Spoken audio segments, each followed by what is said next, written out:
when it comes to foreign policy. Secondly, protection of human rights. They are actually the violators of human rights because they subjugate their population. Islam is the predominant religion in Kazakhstan and other Central Asian states, but in reality, Islam is not being practiced in these states, and the Muslims are subjugated, and they are not allowed to practice their religion independently. And the slogan is that we are secular, and this is the slogan of Russia, which they are carrying. So, development of humanitarian diplomacy and environmental protection, all these things are, just for Lafazi Kalami.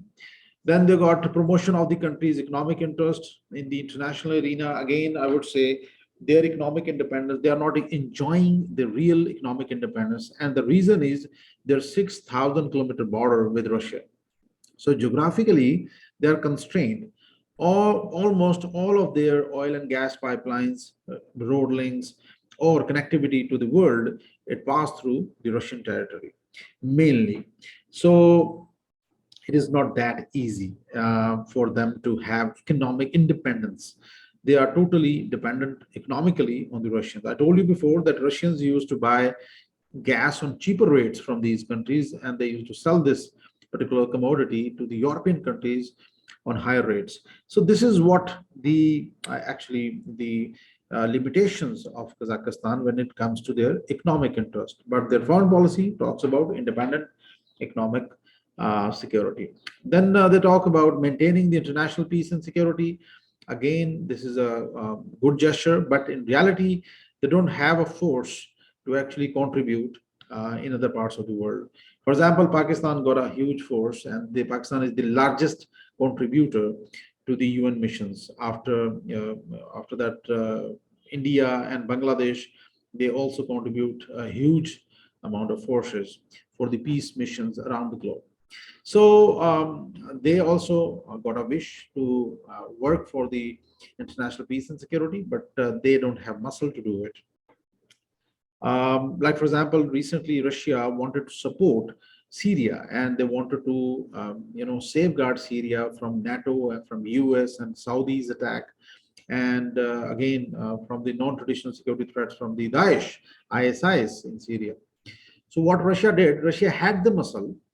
Russia went there. Russia had a base, naval base in Tortos, which is the only base which gives them access to Mediterranean Sea.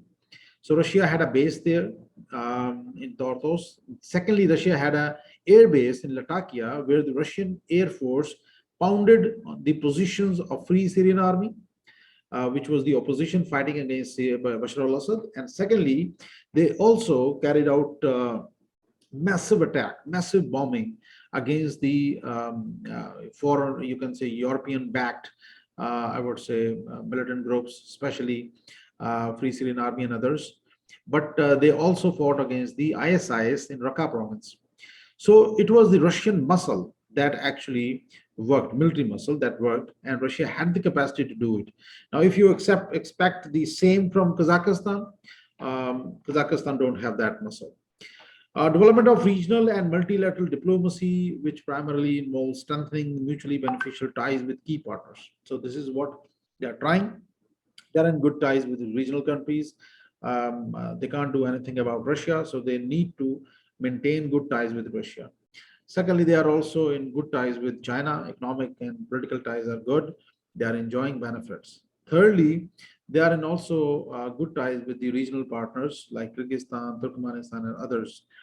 So they are trying to maintain their relationship with all these states, and they are also engaged in different, in different IGOs, international organizations, and the regional organizations.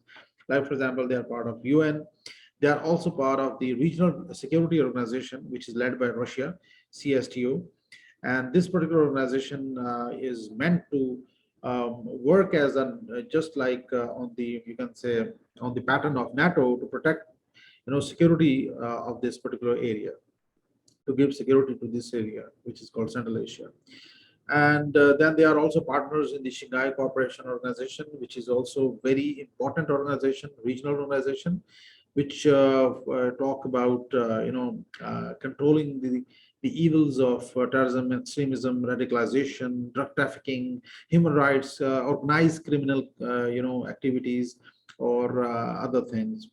So they are partner under these organizations as well. And China and Russia, they are actually improving the capacity of these states, including Kazakhstan and other members of SCO, to overcome these threats, especially the threats originating or emanating from Afghanistan, terrorism and extremism. And they're also partners in other regional and international organizations. Okay, now let's look at a very important aspect of Kazakhstan, that Kazakhstan um, overnight became a nuclear weapon state after 91, when they got independence from the Russians. Why? Because the Russians had huge, you can say, testing sites, nuclear testing sites, and their infrastructure, nuclear, you can say, installations, nuclear weapons, material, and they were there in Kazakhstan. So Kazakhstan became overnight a nuclear weapon state, and later on, they became the #1 country to remove all these nuclear weapons from their territory, and they became the first country to actually complete voluntarily disarmament. Guys, let's take a quick break. Zara azan ho rahi hai. So I will share the link again with you after azan. ठीक है? 5 minute के बाद Okay, sir.